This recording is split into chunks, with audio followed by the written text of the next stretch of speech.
Salam əziz izləyicilər. Mən bugün sizlərə riskli hamiləliklər haqqında məlumat verəcəm. Ümumiyyətlə riskli hamiləlik dedikdə nəyi nəzərdə tuturuq? Riskli hamiləliklər ana və uşaq üçün təhlükə yarada biləcək vəziyyətlərdir.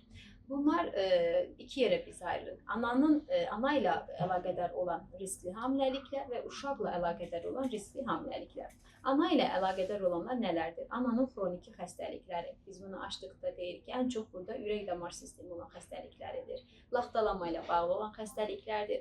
Anada şəkərli diabetin olmasıdır. Anada çox yüksək təzyiqin olmasıdır hamiləlikdən öncəki vaxtlarda da. Sonra ananın immunolojik xəstəlikləri, bunlar revmatoloji xəstəliklər, skleroderma kimi xəstəliklərin olması. Bundan başqa ananın öncədən keçirilmiş çox ciddi əməliyyatlar, məsələn, uşaqlıq üzərində keçirilmiş əməliyyatlardır. Bunlar bundan sonraki hamiləliyi riskli edir. Başqa ananın tiroidlə bağlı olan xəstəlikləridir. Uşaqla əlaqədar olan xəstəliklər hansılardır? Bunlar öncəliklə çoxdöylülüyün olmasıdır, ikizhamiləliklərdir, üçəmlərdir, dördəmlərdir, bunları götürürük.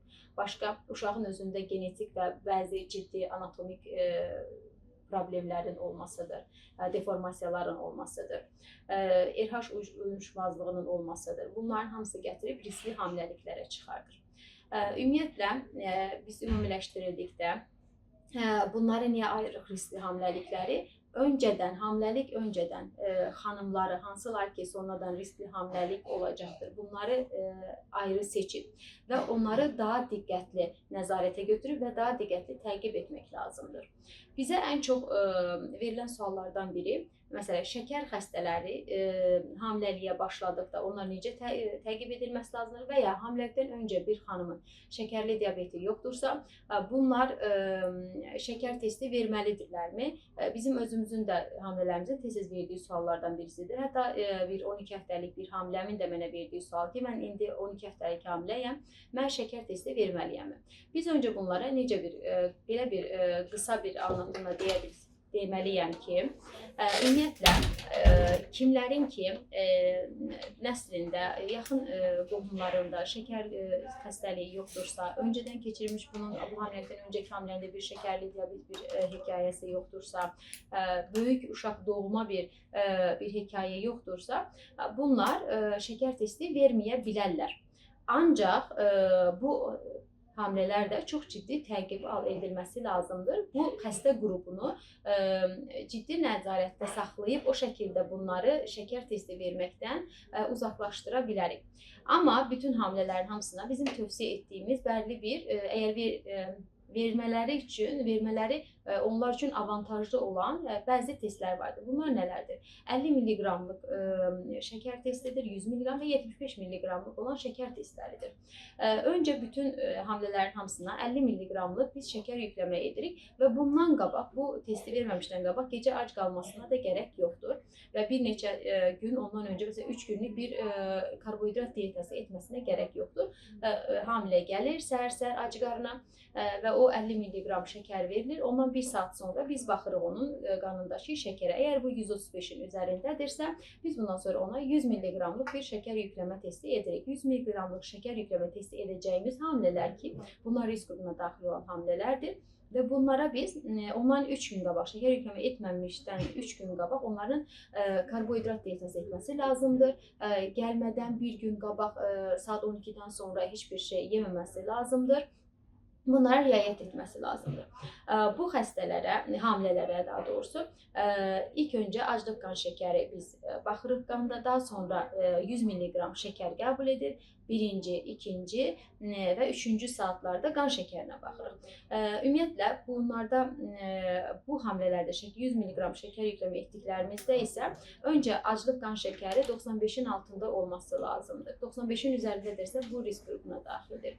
Birinci saatda baxdığımız 180, ikinci saatda 155, üçüncü saatda isə 140-ın üzərində olması, bunlar bu xəstələrdə şəkər toleransının pozulduğunu göstərir. Və sual oluna bilər, bəs belə bir dəyişiklik olduqda nə edirik?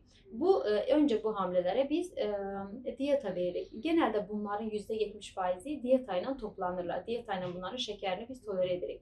Amma diyetaya rəğmən düzəlmirsə, bunlara insulin başlayır. Hamilələrə insulin başlanır. Təbii ki, burada endokrinoloqun konsultasiyası ilə olur. Sonra başqa bir ən çox olan suallardan birisi nələrdir?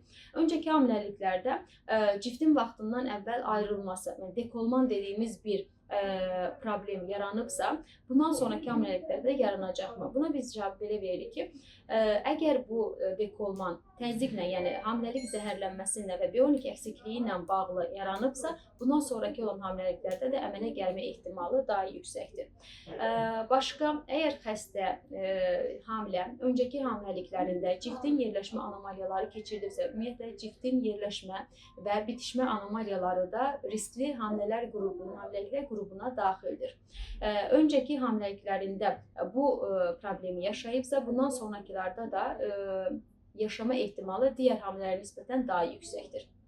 Başqa, preeklemsiya bir hamilə öncəki hamiləliyində keçiribsə, bundan sonraki hamiləliklərində də preeklemsiya, yəni hamiləlik zəhərlənməsi dediyimiz, təzyiqin yüksəlməsi dediyimiz bir problemi yaşama ehtimalı bu hamilələrdə daha yüksəkdir. Başqa hamilələrdə bir yeni suallardan birisi də odur ki, anemiya. Anemiya bir risk törədərmi və hansı dərmanın dozasını necə seçmək lazımdır? Ümumiyyətlə hamiləlikdə anemiya rutin olaraq çoğunda hamiləlik anemiyası olur. Bunlara biz dilüsional anemiya deyirik. Nədən əmələ gəlir? Biz bilirik ki, qanın özü iki hissədən ibarətdir. Bir hüceyrə hissəsindən, bir də maye hissəsindən.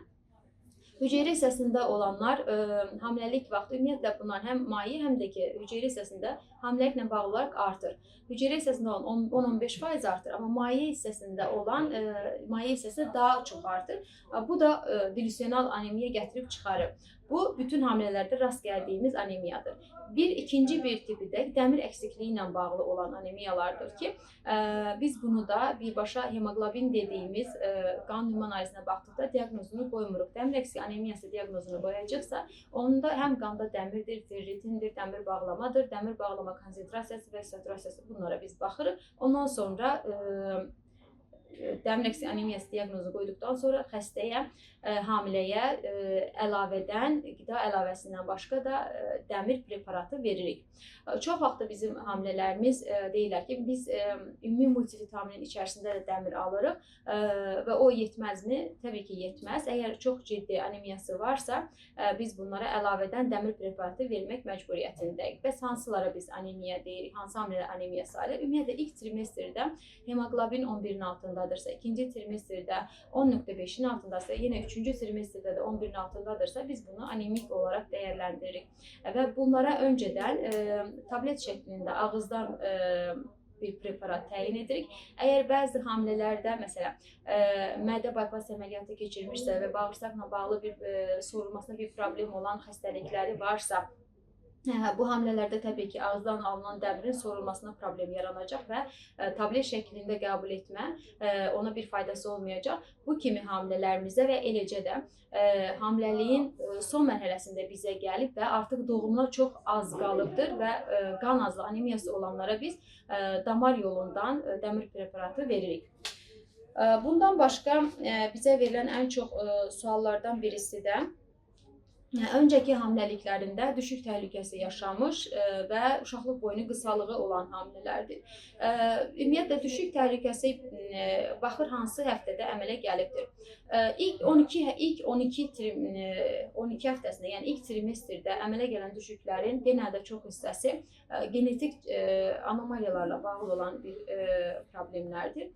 Və əgər bir xanım təkrarlayan, dəfələrlə ilk trimestrdə və sonraki artıq ikinci trimestrlərdə təkrarlayan düşüklər və erkən doğumlar yaşayırsa, onun bir sıra müayinələrin edilməsi lazımdır. Onlar nələrdir? İlk öncə dediyimiz kimi genetik taramalar edirik, genetik araşdırmalar edirik, infeksiyalara baxmaq lazımdır. Ananın uşaqlığında hər hansı bir anomaliya varmı, böyük ölçülü miyoması varmı, onlara baxırıq. Trombofilik paneli dediyimiz son zamanlarda baxdığımız bir şeylərdir ki, bunlarda dəyişiklik varmı, yoxmu? Bunlara baxırıq və bəzən olur ki, bu baxdığımız şeylərin heç birində əllə tutulur ciddi bir problem olmadıqda biz açıqlana bilməyən təkrarlayan düşüklər diaqnozu qoyulur onlara. Səbəbi məlum olmayan düşüklər diaqnozu qoyulur. Ümumiyyətlə, təkrarlayan düşük yaşayan bir xanımda Öncəliklə 3 dənə təkrarlayan düşüyün olması lazımdır ki, biz bunun araşdırmasını edək və onun müalicəsini, tapılan bir nəticə ilə müalicəsini edək. Lakin son zamanlarda edilən çalışmalarla belə ortaya çıxıb ki, 2 belə düşüyü olanlar araşdırılmalıdır. Onların da səbəbləri 3 və ya daha çox düşükləri olanlarla eynidir. Çatdıracağım məlumatlar bu qədərdir. İzlədiyiniz üçün təşəkkür edirəm. Hələlik sağ olun.